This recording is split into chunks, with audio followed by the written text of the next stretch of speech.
Hello दोस्तों, मैं हूं वैभव शर्मा और नर्चर क्लासेस के थ्रू हम आज देखेंगे अपने ज्योग्राफी एमसीक्यू बेस्ड जो सीरीज चल रही है उसका 57 लेक्चर में आज हम डेली बेसिस की तरह क्वेश्चन को देखेंगे कि क्या क्वेश्चन है हमारे। और डिस्क्रिप्शन बॉक्स में हमारी टेलीग्राम चैनल की लिंक प्रोवाइड करा दी गई है, तो वहां पे आपको पॉलिटी के और ज्योग्राफी के दोनों ही एमसीक्यू के पीडीएफ और ये सारी चीजें मिल जाएंगी। तो चलिए देखते हैं आज पहला क्वेश्चन क्या है। तो फर्स्ट क्वेश्चन इसमें दिया गया है वो है आपको इन्वायरमेंटलिस्ट के बारे में बताया है कि जिन्होंने सबसे पहले कॉन्सेप्ट दिया था बायोडायवर्सिटी हॉटस्पॉट का। कि बायोडायवर्सिटी हॉटस्पॉट होता क्या, बायोडायवर्सिटी मतलब जैव विविधता।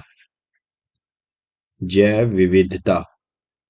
तो बायोडायवर्सिटी हॉटस्पॉट का सबसे पहले किसने यहाँ पर कॉन्सेप्ट दिया था, तो उसके बारे में देखेंगे। तो पहला ऑप्शन यहाँ पे कह रहा जूलिया हिल्स, जॉन मुर, नॉर्मन मेयर्स और गेलॉर्ड नेल्सन। तो चलिए वीडियो को पॉज कीजिए, क्वेश्चन को अटेंड कीजिए खुद से। और फिलहाल तो हम इसका आंसर देखते हैं। तो इसका आंसर क्या है, नॉर्मन मेयर्स हैं, जिन्होंने 1988 में क्या किया था। इन्होंने सबसे पहले एक मतलब पेपर आइडेंटिफाई, एक पेपर पब्लिश किया था। और उस पेपर में इन्होंने 10 tropical forest as a hot spot identify किए थे। कितने? 10 ट्रॉपिकल फॉरेस्ट को एज अ हॉट स्पॉट क्या किया था, आइडेंटिफाई किया था। जॉन मेयर कहाँ के हैं? ये एक ब्रिटिश इकोलॉजिस्ट है।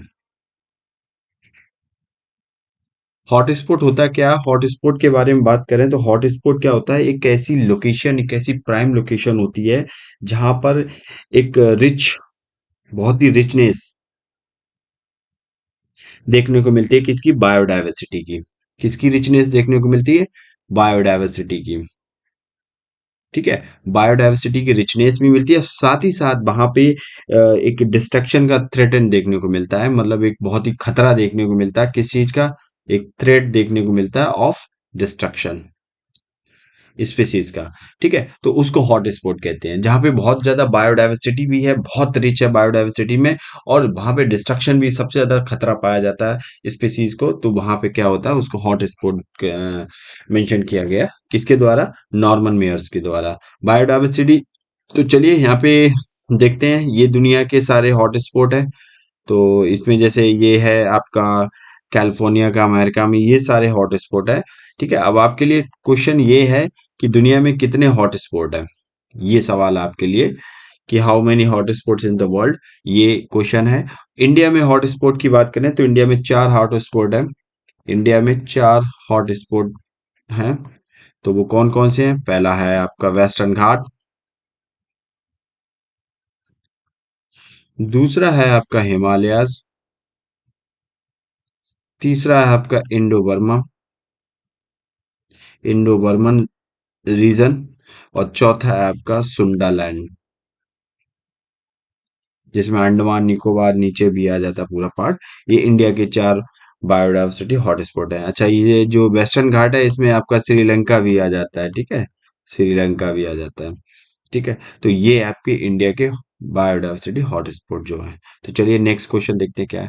नेक्स्ट क्वेश्चन के बारे में पूछा गया, नेक्स्ट क्वेश्चन आपका करेक्ट पूछा है, लेकिन इसमें पूछा गया है कि आपका जो सन से अर्थ की जो डिस्टेंस है उसके बारे में पूछा गया है। कि कह रहा है जब सन सबसे नजदीक होता है अर्थ के तो उससे पेरिहीलियन कहते हैं। और कह रहा है ये सिचुएशन जब आती है 3 जनवरी के समय ये क्रिएट होती है। दूसरा कह रहा है कि earth is the farthest away from the sun, perihelion कहते हैं, और ये सिचुएशन 4 जुलाई की क्रिएट होती है। ऐसे ही 2 और हैं आपके ऑप्शन। तो यहाँ पे आपका कोड दिए गए, देखते हैं हम इसका क्या है। वीडियो को पॉज करो, खुद से अटेंड करो क्वेश्चन एक बार। चलिए, अब ये क्या है, ये सन से देखिए, ये है हमारा सन। और सन से क्या है, सन से अगर देखा जाए ये डिस्टेंस आपको ज्यादा दिख रही है। जब ये डिस्टेंस ज्यादा दिख रही है तो इस लोकेशन को कहते हैं एपिहीलियन। और एपिहीलियन की कंडीशन कब बनती है? ये जून टू जुलाई मिलती है, मतलब 4 जुलाई के करीब आपको देखने को मिलेगी एपिहीलियन की डिस्टेंस, जब सर क्या हो, फारदेस्ट हो। मतलब क्या हो? फारदेस्ट हो। ठीक है, सन आपसे बहुत ज्यादा फारदेस्ट होता है तो आपको लोकेशन देखने को मिलती है आपको। किसकी? ये पेरी एपीहेलियन की। पेरीहेलियन की लोकेशन कब देखने को मिलती है? ये जब सन क्या हो, बहुत ही ज्यादा नियरेस्ट हो। नियरेस्ट होता है तब आपको पेरी हीलिंग की कंडीशन दिखनी है, और ये आपको दिखती है 3 जनवरी के आसपास। अच्छा, ये जो लोकेशन आपको दिख रही है, तो ये कब है? ये जो नॉर्थ पोल ऐसा है, साउथ पोल ऐसा है, तो ये विंटर सोलस्टिक की तरफ दिखती है। विंटर सोलस्टिक जब पड़ता है, कब?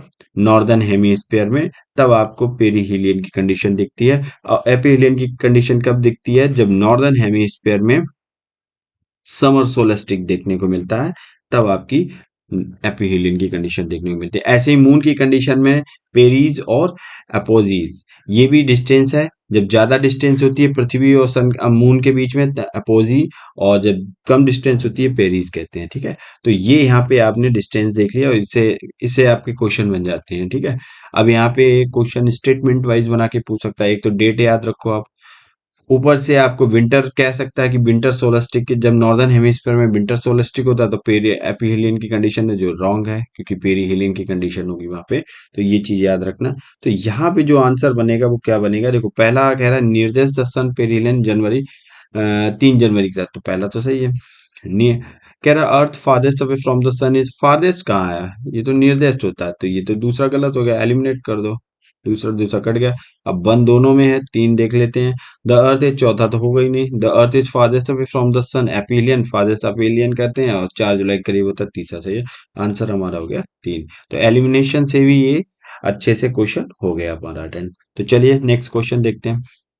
Which of the following elements are found in the highest and lowest quantity respective in the crust of the earth? देखो, हमारी जो अर्थ है, अर्थ की अगर इनसाइड द अर्थ देखें तो कई सारी लेयर्स में बटा, सबसे अपर मोस्ट लेयर होती है क्रस्ट होती है, जो 0 से 30 किलोमीटर नीचे होती है। इसके बाद आपकी मेंटल स्टार्ट हो जाती है, फिर आपकी कोर स्टार्ट हो जाती है। ठीक है, तो यहाँ पे अगर क्रस्ट की बात करें, तो क्रस्ट, यहाँ पे क्रस्ट में बहुत सारे एलिमेंट्स पाए जाते हैं। एलिमेंट्स मतलब तत्व यहाँ पे पाए जाते हैं। अब वो तत्व कौन दे, सबसे ज्यादा कौन से तत्व पाया जाता है और सबसे कम कौन सा तत्व पाया जाता है, उस पे हम देख लेते हैं। तो देखिए, अगर हम देखें तो सबसे ज्यादा तत्व की बात करें तो ऑक्सीजन सबसे ज्यादा पाई जाती है हमारे अर्थ की क्रस्ट में। ऑक्सीजन के बाद हमारी जो पाई जाती है वो कौन सी है? वो हमारी है सिलिकॉन, जो 28.2% पाई जाती है। तो सबसे पहले ऑक्सीजन, ऑक्सीजन के बाद आती है आपकी सिलिकॉन, और सिलिकॉन के बाद आपकी आती है कौन सी? एल्यूमिनियम, 8%। और एल्यूमिनियम के बाद क्या आती है? आपकी आयरन आती है, फेरस, और फिर 5% आती है। फिर आपकी कैल्शियम आती है 4%, सोडियम आती है 2%, और मैग्नीशियम आती है आपकी 2.33%। ये अप्रोक्स। इसके बाद सबसे कम देखा जाए तो सबसे कम आपकी आती है हाइड्रोजन, जो 0.14% पाई जाती है। लेकिन यहाँ पे देखिए, तो oxygen is the most abundant, सबसे प्रचुर मात्रा में हमारी अर्थ की क्रस्ट में पाई जाती है ऑक्सीजन। ऑक्सीजन के बाद हमने ऑर्डर में देख लिया सिलिकॉन, एल्यूमिनियम, फेरस, और कैल्शियम, सोडियम, मैग्नीशियम, और सबसे कम आपकी हाइड्रोजन। ठीक है, तो देखिए, hydrogen is the most sparse element in the earth crust, बहुत ही कम रेयर पाया जाता है। तो earth crust is made of the several element, हमारी जो अर्थ क्रस्ट है 0 से 30 किलोमीटर तक जो पाई जाती है, और अपर या अपर क्रस्ट, लोअर क्रस्ट होती है जो, तो इन दोनों के बीच का जो डिसकंटिन्यूटी क्षेत्र होता है उसके कोनरॉड क्षेत्र कहते हैं। कोनॉड डिसकंटिन्यूटी जोन कहते हैं, ये भी याद रखना, पहले वाले लेक्चर्स में हम पढ़ा चुके हैं। तो ऑक्सीजन हमारी 46 पॉइंट हमने देख चुके हैं, लेकिन यहाँ पे हमारा देखो, ऑक्सीजन तो दिया गया है, ठीक है, तो कैल्शियम तो ये तो होगा ही नहीं, सोडियम ये भी नहीं होगा, ऑक्सीजन। अब चाहे तो डी ऑप्शन है यही है, लेकिन सबसे कम पूछा है तीसरे में लोएस्ट क्वांटिटी। अब देखो, हाइड्रोजन तो सबसे लोएस्ट क्वांटिटी था, लेकिन हाइड्रोजन और मैग्नीशियम और सिलिकॉन ऑप्शन में बचे। तो मैग्नीशियम अगर सिलिकॉन को किया जाए, अब मैग्नीशियम तो, सिलिकॉन तो दूसरे नंबर पे हमने देखा 28.4%। तो मैग्नीशियम हमारा हो जाएगा, ये है 2.23%। कितना है? 2.33% हमारा पाया जाता है, और ऑक्सीजन 46.2% हमारा पाया जाता है, जबकि सिलिकॉन 28.2% पाया जाता है। ठीक है, तो ऑप्शन हमारा हो जाएगा डी ऑप्शन हो जाएगा। तो चलिए, इस टाइप के देखो क्वेश्चन हमारे बहुत बनते हैं, यूपीएससी में भी सीधे पूछ दिए जाते हैं कभी कभार, क्योंकि यूपीएससी में रिवर्स परसेंटेज से पूछ दिया, वाटर डिस्ट्रीब्यूशन परसेंटेज पूछा जा चुका है, एलिमेंट बेसिस पूछ दिए जाते हैं ये सब बेसिक एनसीईआरटी से क्वेश्चन है, जो स्टैटिक सीधे आपके क्वेश्चन फ्रेम कर दिए जाते हैं। स्टेट पीसीएस हो गया आपका, आपका एसएससी हो गया, जहाँ पे सीधे सीधे क्वेश्चन पूछ दिए जाते हैं। ठीक है, तो चलिए, अब वैसे ही अगर हम एटमॉस्फेयर की बात करें, तो एटमॉस्फेयर में सबसे ज्यादा गैस कौन सी है? एटमॉस्फेयर में देखें तो हमारे एटमॉस्फेयर में सबसे ज्यादा नाइट्रोजन है, 78%। फिर हमारी ऑक्सीजन आती है 21%, बाकी 1% में अदर गैसेस आ जाती हैं। तीसरे नंबर पे हमारी कौन सी आती है? तीसरे नंबर पे हमारी आ जाती है मीथेन, इसके बाद कार्बन, फिर आर्गन, हाँ तीसरे नंबर पे आर्गन, और फिर हमारी ऐसे इस टाइप से गैसेस चलती रहती हैं। आर्गन के बाद हमारी कार्बन डाइऑक्साइड आ जाती है, ठीक है, फिर मीथेन आ जाती है, ठीक है। तो चलिए नेक्स्ट क्वेश्चन देखते हैं। वीनस के बारे में दिया गया है, जिसे शुक्र ग्रह कहते हो आप हिंदी में, शुक्र ग्रह। तो कह रहा है कि असर्शन और रीजन दो दिए गए हैं। तो पहले में कह रहा है both A R and the true and A R is A correct explanation of, इस टाइप की इन्होंने कोडिंग कर रखी है। तो चलिए, तो यहाँ पे अगर देखा जाए, कह रहा है Venus is the brightest object. Venus एक बहुत ही ब्राइटेस्ट ऑब्जेक्ट है, मतलब चमकदार, एक चमकदार ऑब्जेक्ट है, सेलेस्टियल बॉडी है in the sky after the sun. Sun के बाद हमारे सोलर सिस्टम में जो सबसे ज्यादा चमकती है, तो वो क्या है? वो हमारा वीनस है।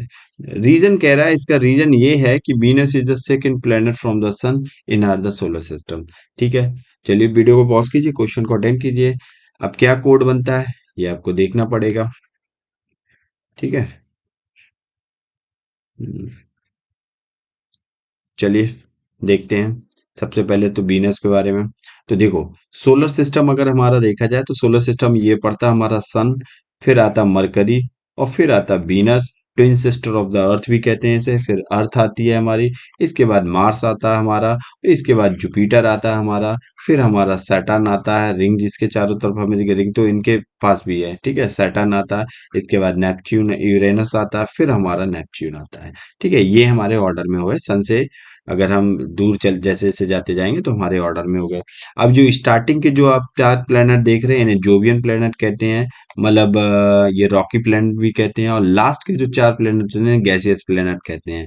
ठीक है, ये रॉकी प्लेनेट नहीं होते, लास्ट के चार प्लेनेट गैसियस प्लेनेट है। ये स्टार्टिंग के दो प्लेनेट है, इनके पास कोई भी नेचुरल सैटेलाइट नहीं है, मतलब कोई भी इनका मून नहीं है इनके पास। ठीक है, बाकी सबके पास मून है, जैसे अर्थ के पास एक अपना मून है, एक नेचुरल सैटेलाइट है। मार्स के पास अपने दो मून है। जुपिटर का सबसे ज्यादा मून किसके पास है? सैटर्न के पास है, 92 अप्रॉक्स मून है। ठीक है, चलिए अब फिलहाल हम क्वेश्चन पे आते हैं। तो कह रहा है इसे brightest object in the sky after कहते हैं। तो ये सही है कि गलत है? देखो, हाँ ये सही है। इसको ब्राइटेस्ट ऑब्जेक्ट कहते हैं। क्यों कहते हैं हमारे सोलर सिस्टम का? क्योंकि ब्राइटेस्ट प्लेनेट, चमकदार इसे ग्रह इसलिए कहते हैं क्योंकि इसके इसके पास बहुत ही थिक थिक क्लाउड है, मतलब मोटे क्लाउड है, इतने ज्यादा थिक क्लाउड है कि सन रेज आती हैं और इस पे पड़ती हैं, रिफ्लेक्ट हो जाती हैं, मतलब अप्रोक्स 70% ये सन रेज, जो सन रेज हैं, उनको क्या करता है? रिफ्लेक्ट कर देता है।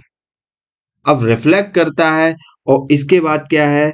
जब रिफ्लेक्ट करता है, स्पेस में रिफ्लेक्ट करेगा। और अर्थ हमारा सबसे क्लोजेस्ट प्लेनेट है किसके? वीनस के।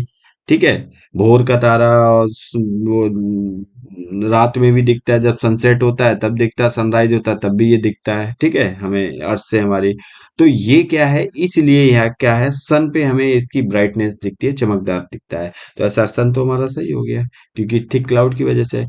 Venus is the second planet from the sun is our solar system.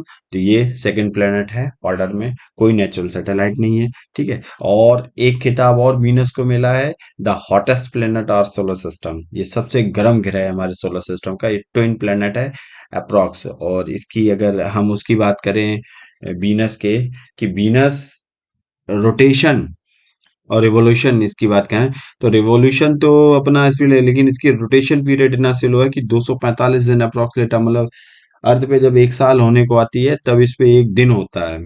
इतना स्लो मोशन करता है, मतलब अपनी एक्सेस पे रोटेट करता है। ठीक है, तो इसका आंसर क्या हो जाएगा? इसका आंसर ए ऑप्शन हो जाएगा। द रीजन, असर्शन, दोनों ही सही है। ठीक है, करेक्ट एक्सप्लेनेशन ऑफ ए है रीजन। चलिए नेक्स्ट क्वेश्चन है। नेक्स्ट क्वेश्चन की बात करें, ट्रॉपिकल साइक्लोन की बात करें हम। ट्रॉपिकल साइक्लोन मतलब उष्ण कटिबंधीय साइक्लोन। ठीक है, तो उष्ण कटिबंधीय जो चक्रवात होते हैं, चक्रवात, तो वो क्या होते हैं उनके बारे में हम जान लेते हैं। उष्ण कटिबंधीय चक्रवात किन्हें कहते हैं? ठीक है, चलिए देखो, दो टाइप के साइक्लोन है। एक तो आपके ट्रॉपिकल साइक्लोन होते हैं, एक आपके टेम्पर्ड साइक्लोन होते हैं। ट्रॉपिकल साइक्लोन आपके क्या है? ट्रॉपिक्स, जैसे ये अर्थ है। अब अर्थ की ये क्या है? ये इक्वेटर है, ये ट्रॉपिक ऑफ कैंसर है। और ये ट्रॉपिक ऑफ कैप्रिकॉर्न है। अब देखो, इनके बीच में आपको यहाँ पे इस एरिया में आपको क्या देखेंगे, आपको साइक्लोन देखेंगे, जिनको हर एक रीजन में अलग अलग नाम दिया जाता है। भारत में साइक्लोन कहते हैं, अगर जापान उधर चले जाओगे आपको टाइफून कहते हैं, और इधर अमेरिका की तरफ आओगे हरिकेन कहते हैं, ऑस्ट्रेलिया के नीचे जाओगे तो विली विली कहते हैं इनको, ठीक है, इनके नाम है यहाँ पे। तो यहाँ पे इनकी कई सारी इनकी कंडीशंस होती हैं साइक्लोन की। अब साइक्लोन की कंडीशंस क्या है, अब ट्रॉपिकल साइक्लोन की बात की गई, तो ट्रॉपिकल साइक्लोन की अगर हम यहाँ पे देखें कि इनकी जो मेन इनकी जो दशाएं हैं क्या होती हैं, तो देखो सबसे पहले तो ये ट्रॉपिक ऑफ मतलब कर्क और मकर रेखा के मध्य मिलेंगे, मतलब अब ट्रॉपिक ऑफ कैंसर और कैप्रिकॉर्न के बीच देखने को मिलेंगे। पहला ऑप्शन हो गया कि ये कैंसर और कैप्रिकॉर्न के बीच मिलते हैं।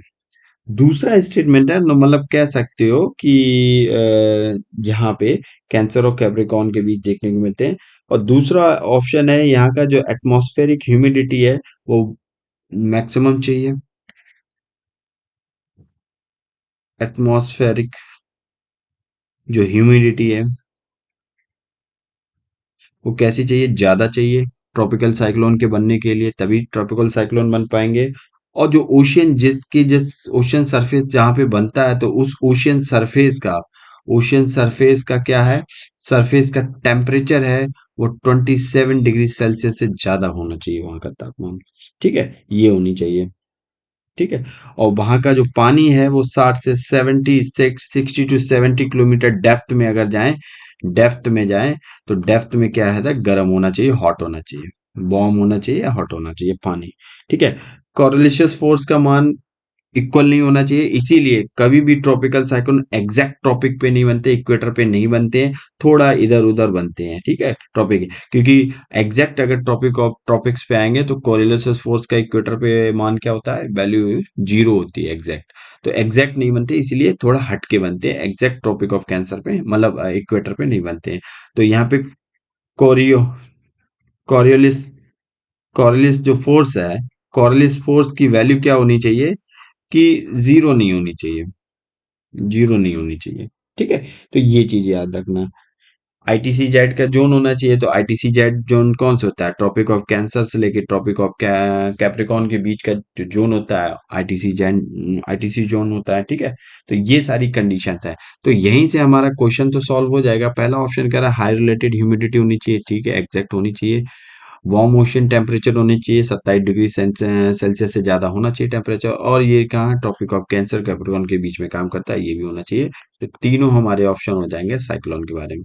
लेकिन हम साइक्लोन के बारे में थोड़ा जान लेते हैं और भी चीजें, कि साइक्लोन की अगर हम बात करें, देखो ट्रॉपिकल साइक्लोन ये होता है ट्रॉपिकल साइक्लोन। अब ट्रॉपिकल साइक्लोन में ये होते हैं आई आई कहते हैं कि इसके जो सेंटर होता है साइक्लोन का, सेंटर, ये आई, और सेंटर के पास ये जो बॉल दिख रही है ना, इसको कहते हैं आई बॉल, साइक्लोन की दीवार। अब यहाँ पे जब सेंटर में देखें तो यहाँ पे ये क्लाउडलेस होता है, क्लाउड क्लाउडलेस होता है, मतलब यहाँ पे बिल्कुल ये एक काम कह सकते हो, एक टाइप का काम क्षेत्र होता है, काम जोन होता है, मतलब एक बहुत ही शांत क्षेत्र होता है। यहाँ पे ना कोई बारिश मिलेगी ना कुछ भी मिलेगी, कोई एक्टिविटी आपको देखने में। अब बस इसके जब आई जैसे आई वॉल के इधर जाएंगे तो आपको यहाँ पे विंड्स दिखेंगी, ऊपर उठ रही हैं सर्कुलर फॉर्म में, ठीक है, बॉम एयर कूल एयर, तो यहाँ पे आपको बहुत ज्यादा एक्टिविटी देखने को मिलेगी यहाँ पे। और ये बहुत ही डिस्ट्रक्टिव होती हैं, जब कॉस्ट पे जाती हैं तो बहुत ज्यादा डिस्ट्रक्शन मचाती हैं। तो ये रखना कि इसके आई क्षेत्र में क्लाउडलेस होता है, वहां पे कोई बारिश नहीं, पानी देखने को नहीं मिलेगा, लेकिन आई सेंटर के जो आई होती है, आई को छोड़ के पूरे क्षेत्र में आपको बारिश और सब कुछ दिखेगा, सारी चीजें, ठीक है। तो ये सारी, अगर आई की बात करें तो यहाँ का टेम्परेचर होता है बहुत ज्यादा होता है, और यहाँ की ह्यूमिडिटी होती है बहुत ज्यादा कम होती है, आई की बात कर रहा हूँ, ठीक है, ट्रॉपिक ऑफ उसकी नहीं बात कर रहा हूँ। तो ये बहुत ज्यादा तबाही मचाते हैं। इनका जो एक्सटेंशन होता है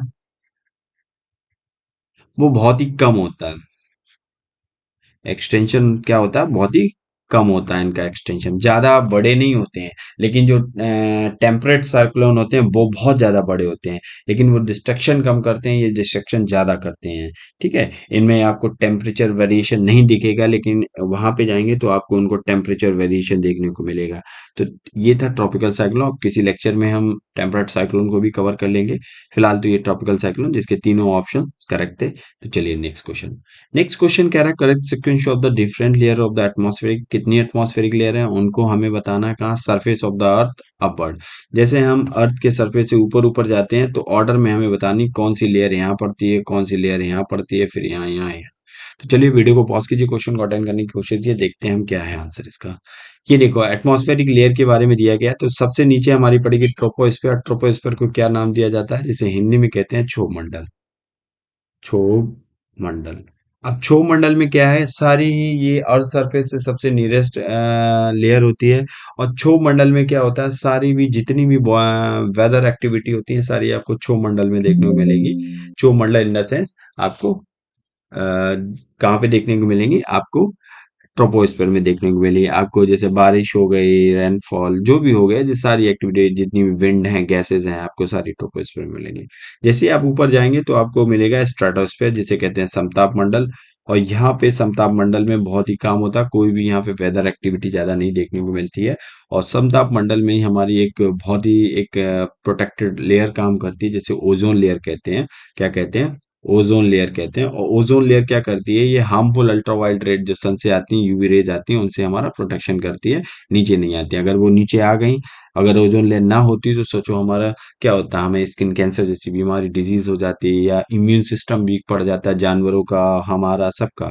तो क्या है, इससे ये हार्म होते हैं। तो ये हमें प्रोटेक्ट करती है हमारी अर्थ की हार्मफुल रेज के। फिर उसके ऊपर जाएंगे में मीजोस्फीयर पड़ता है, जिसे मध्य मंडल कहते हैं। मीजोस्फीयर में जितने भी बाहर से सेलेस्टियल बॉडीज आती हैं, एस्ट्रॉयड हैं, कॉमेट हैं, जब एंटर करते हैं तो उनमें आग जैसी लगना स्टार्ट, जैसे सैटेलाइट अर्थ के एटमॉस्फेयर में घुसी, और जैसे ही वो म्यूजोस्फीयर में घुसती तो यहाँ फ्रिक्शन क्रिएट हो जाता है, और जैसे ही फ्रिक्शन क्रिएट होता है तो उसमें आग से एक टेल ऐसी बन जाती है, और ये आग सा प्रतीत होने लगता है। ठीक है।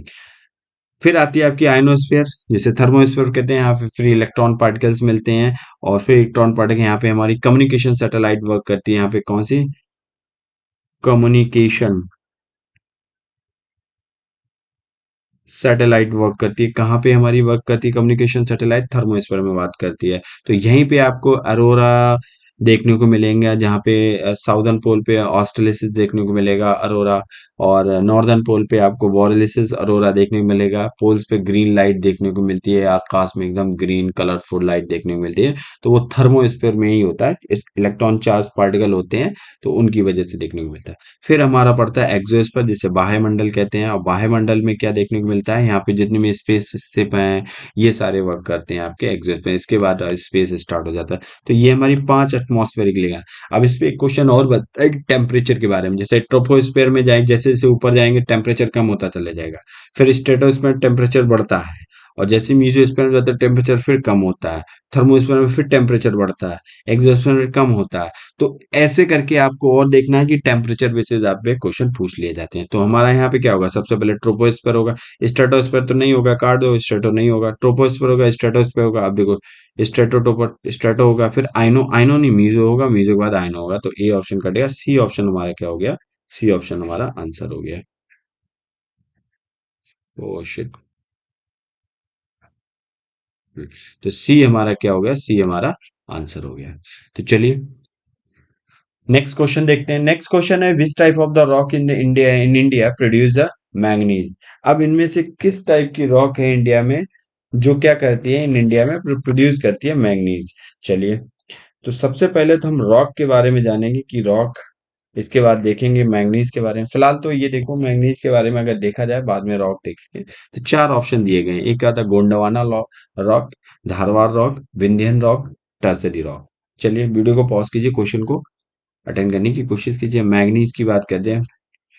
ठीक है, तो मैग्नीज यहाँ पे कौन किस में पाया जाता है, कौन सी रॉक में आपको मैग्नीज देखने को मिलेगा। ठीक है।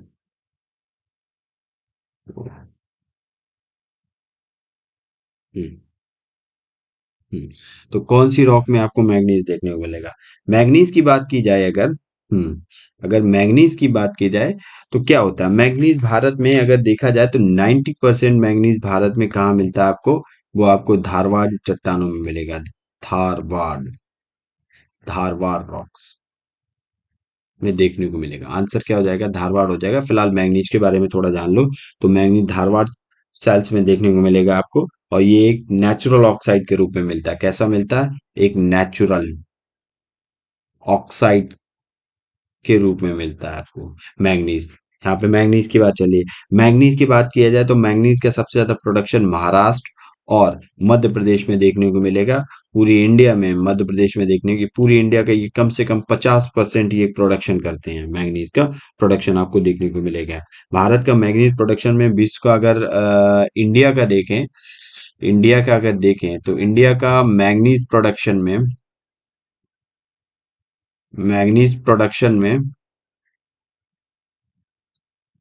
वर्ल्ड में 5th रैंक है।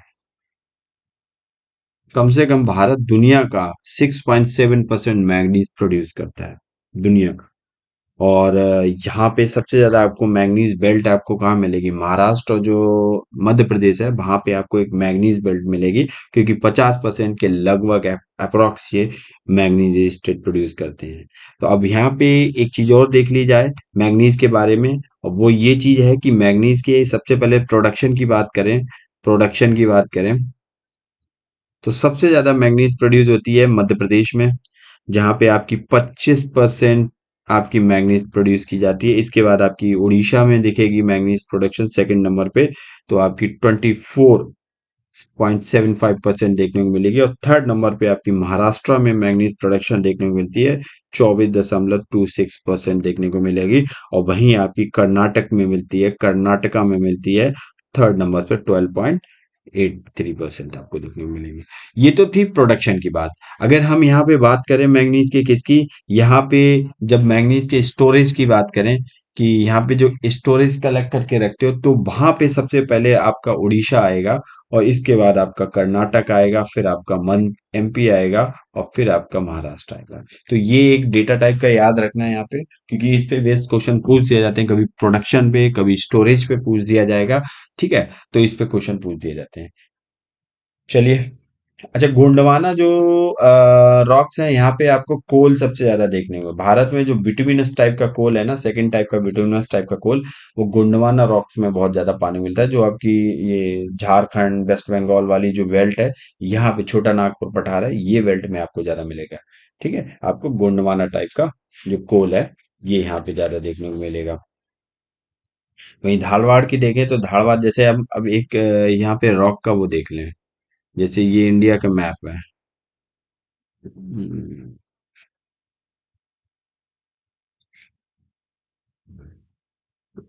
थोड़ा रफली मैप है।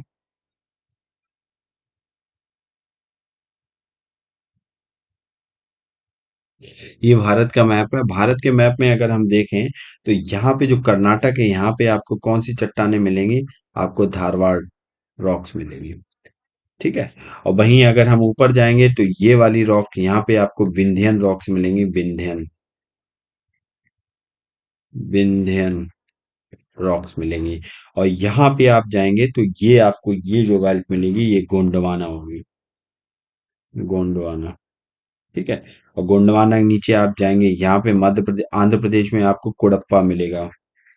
कोडप्पा रॉक देखने को मिलेगी। यहाँ पे आपकी ये वाली ट्रैप, ये डक्कन ट्रैप है, डेक्कन ट्रैप देखने को मिलेगी। यहाँ पे आपको ये सारी ट्रक एंड ट्रैप देखने को मिलेगी। ठीक है, तो ये थी आपका रॉक का फॉर्मेशन जो आपका यहाँ पे दिया गया था। बाकी आप देख लेना, यहाँ पे और भी क्वेश्चन बनते हैं।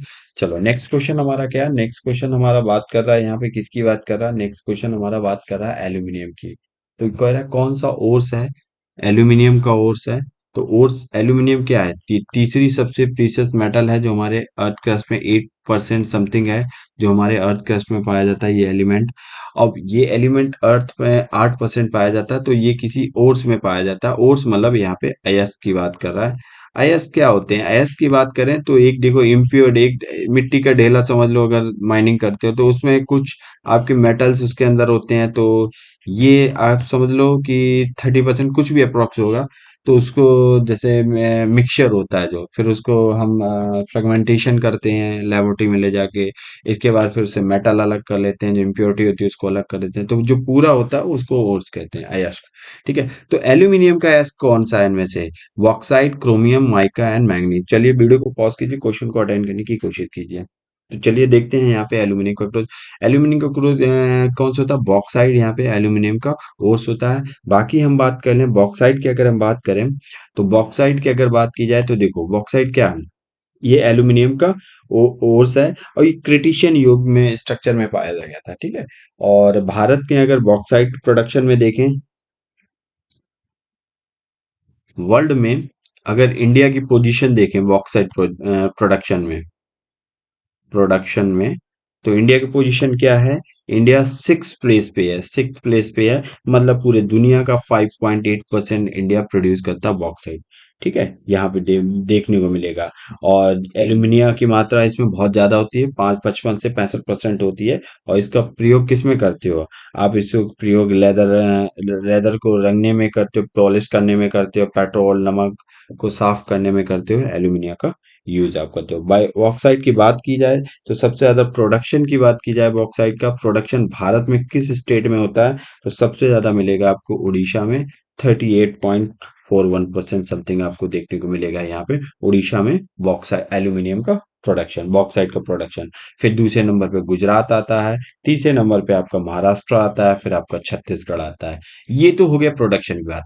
अगर हम कलेक्शन की बात करें, स्टोरेज की बात करें, तो स्टोरेज में भारत में उड़ीसा ही सबसे ज्यादा स्टोरेज में है। मतलब पूरे भारत का कम से कम 50% उड़ीसा में आपको स्टोरेज देखने को मिलेगा बॉक्साइट का। इसके बाद सेकंड नंबर पे आंध्र प्रदेश आता है आपका।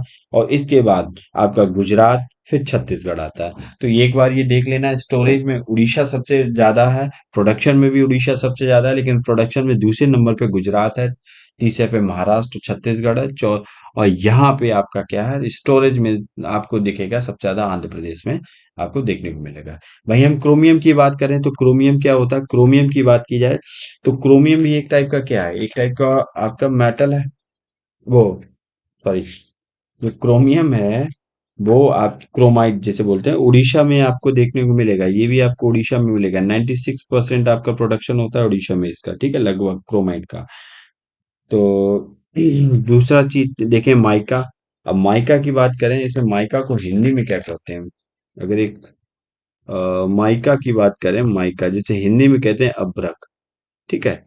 तो माइका क्या है, किस में यूज होता है? ये बहुत ही एक टाइप का पिगमेटाइट टाइप का एक ओर्स ओर्स होता है।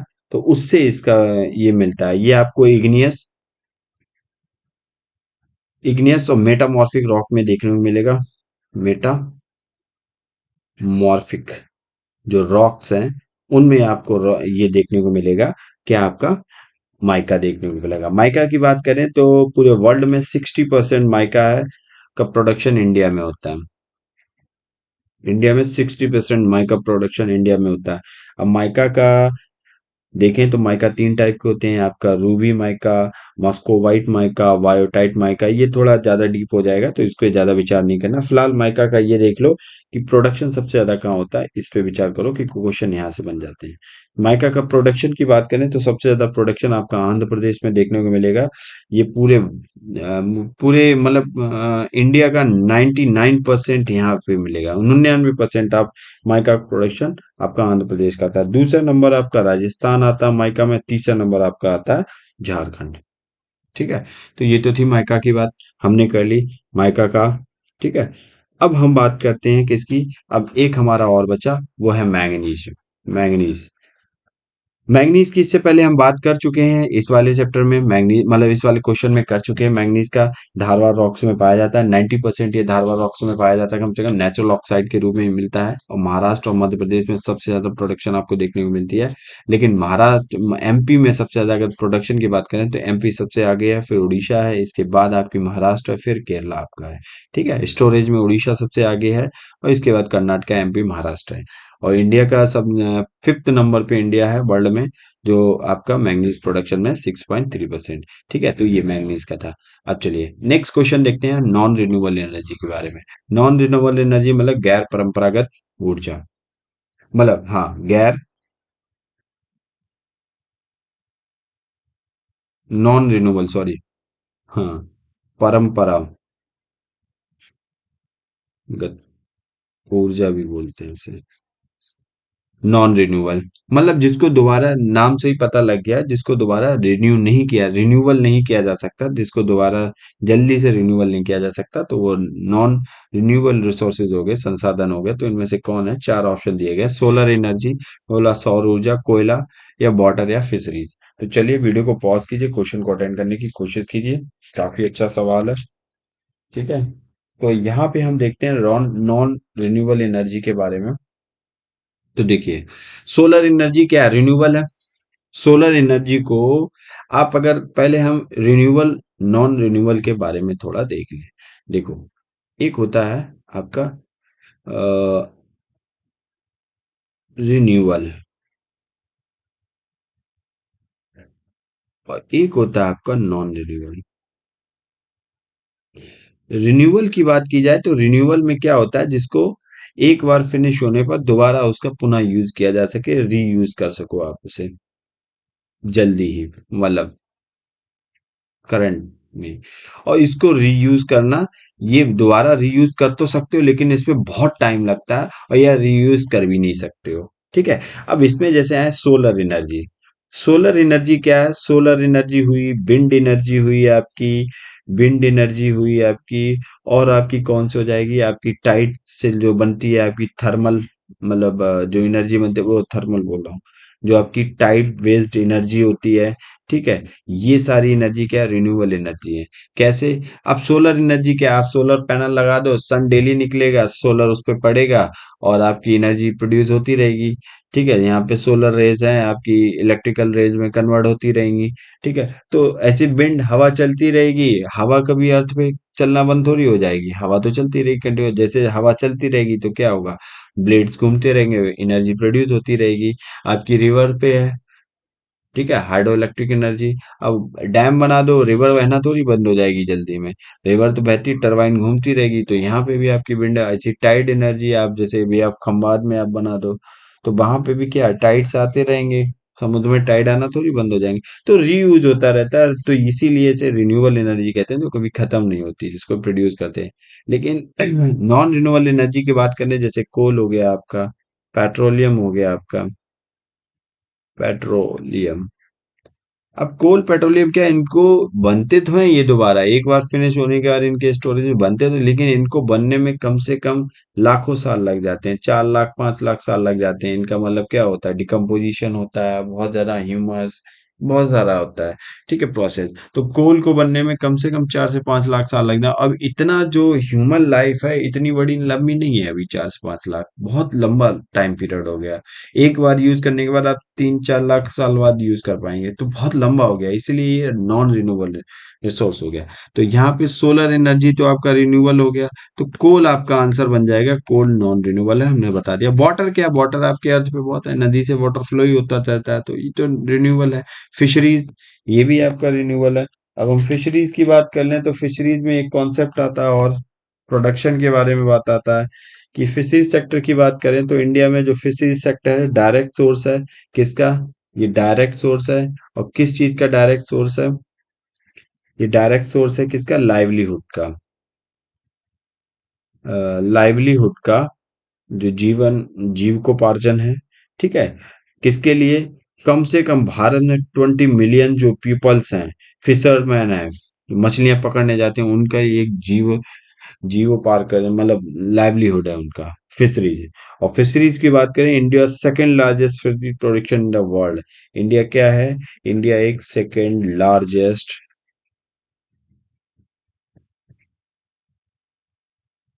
फिशरीज प्रोड्यूसर है पूरी वर्ल्ड में। ठीक है, चलिए नेक्स्ट क्वेश्चन देखते हैं।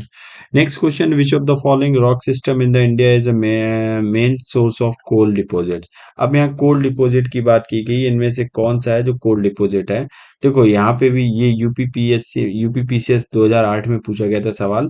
ठीक है, अब यहाँ कोल भी जो आंसर था, तो इंडिया में इतना जान लो, इंडिया में 4 टाइप के कोल पाए जाते हैं।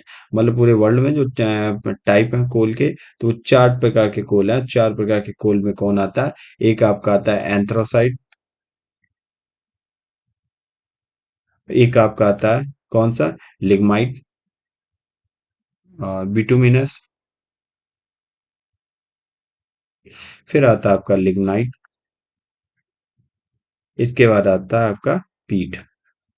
तो एंथ्रासाइट सबसे अच्छी क्वालिटी का कोल होता है। इसमें कम से कम आपका 80 से 90%, मतलब 90 से आपका 95% आपका कार्बन कंटेंट पाया जाता है, और ये जब जलता है तो सूखा होता है, तो ये ज्यादा धुआं नहीं करता है। बिटुमिनस इंडिया में 98% बिटुमिनस पाया जाता है। एंथ्रासाइट केवल भारत में जम्मू एंड कश्मीर में पाया जाता है, और यह सबसे बेहतरीन क्वालिटी का कोल होता है।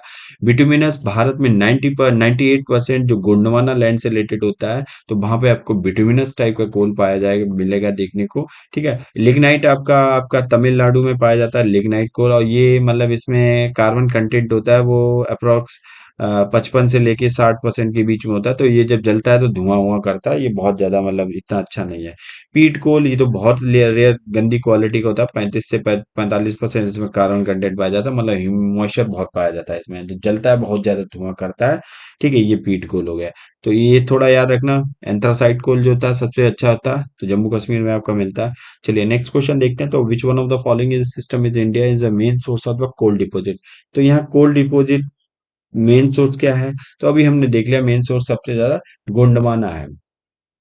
ठीक है, तो गोंडवाना में आपका 98% आपका कोल पाया जाता है, कौन सा? बिटुमिनस।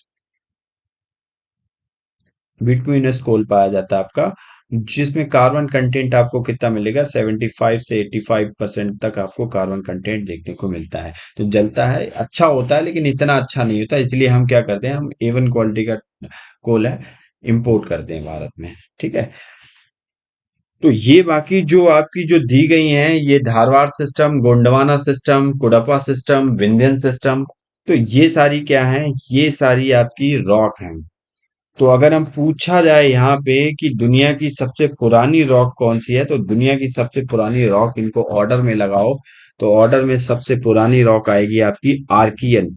आर्कियन जो रॉक है वो आपकी आएंगी।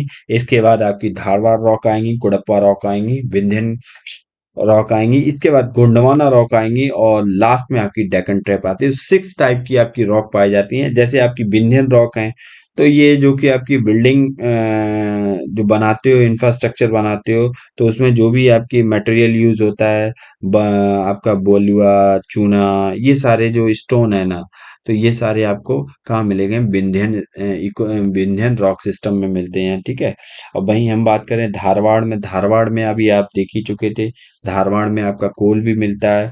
और धारवाड़ में आपकी सोने की कुछ, जैसे वहां पे जाओगे तो धारवाड़ चट्टानों में आपको देखने को मिलेंगी, आपको आयरन, गोल्ड, मैग्नीज, कॉपर, जस्ता, टंगस्टन, क्रोमियम, बहुत सारी आपको यहाँ पे एलिमेंट्स देखने को मिलेंगी। ठीक है, तो वहीं आपकी एक और आ जाती है। तो चलिए, और धारवाड़ चट्टानें आपको कहाँ मिलेंगी? आपको राजस्थान, गुजरात, कर्नाटक में देखने को मिलेंगी। तो ऑर्डर में इनको एक बार हमने बता दिया, एक बार देख लेना अच्छे से। अब हमारा क्वेश्चन है कॉटन टेक्सटाइल के ऊपर। Cotton textile industry is located in the western India, what is the main source reason for it. अब देखो, यहाँ पे कह रहा है कि कॉटन टेक्सटाइल इंडस्ट्री जो कपड़ा से संबंधित आपकी उद्योग है, ठीक है, वो आपको कह रहा है कि कपास, कपड़ा से संबंधित उद्योग हैं, वो टेक्सटाइल इंडस्ट्री जो है, कॉटन संबंधित टेक्सटाइल इंडस्ट्री हैं, और वो आपकी वेस्टर्न इंडिया में ज्यादा देखने को मिलती है, मतलब सॉरी, गुजरात और महाराष्ट्र वाली बेल्ट में आपको ज्यादा देखने को मिलती है। ऐसा क्यों?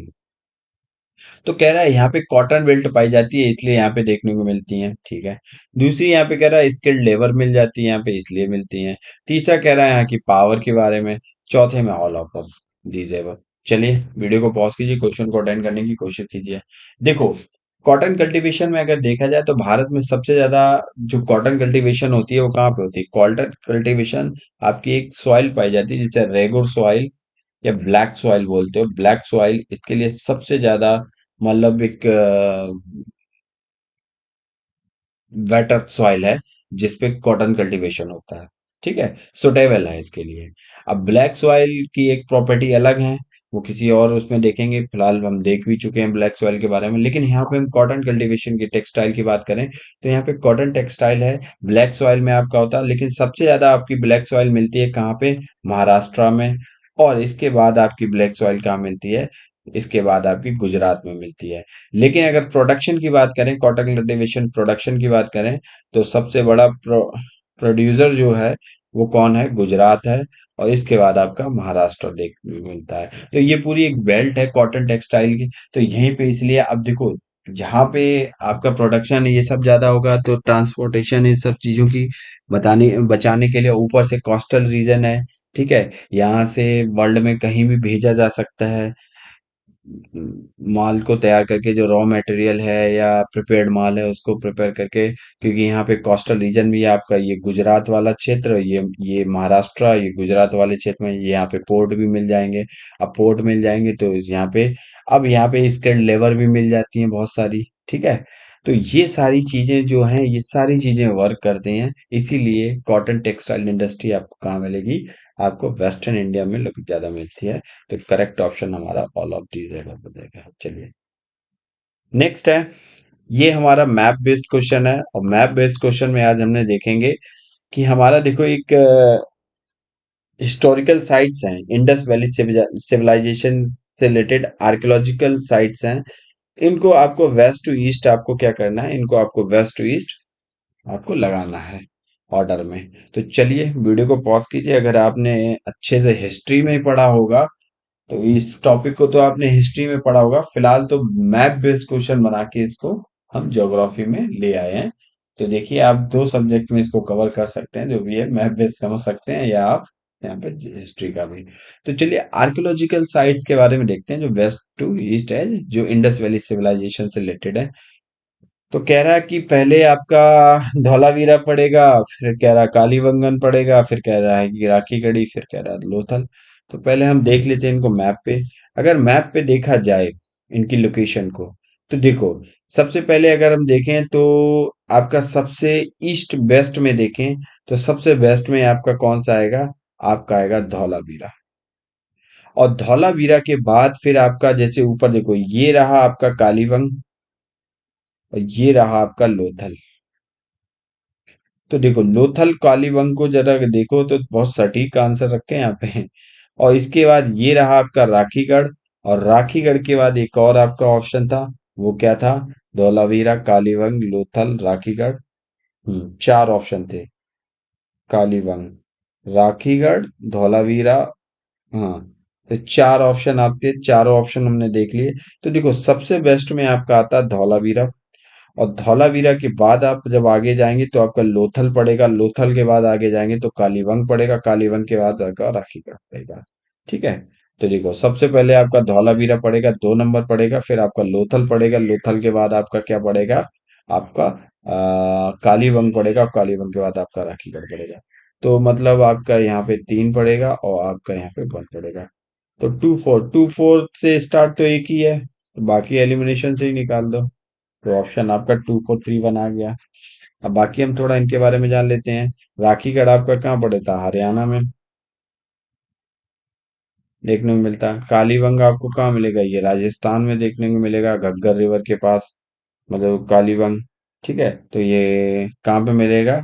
जो आपकी घग्गर रिवर है, उस घग्गर रिवर के कॉस्ट पे मिलेगा। ठीक है, वहीं आपका धौलावीरा, ये न्यूज में भी था। ठीक है, धौलावीरा आपका कहाँ मिलेगा?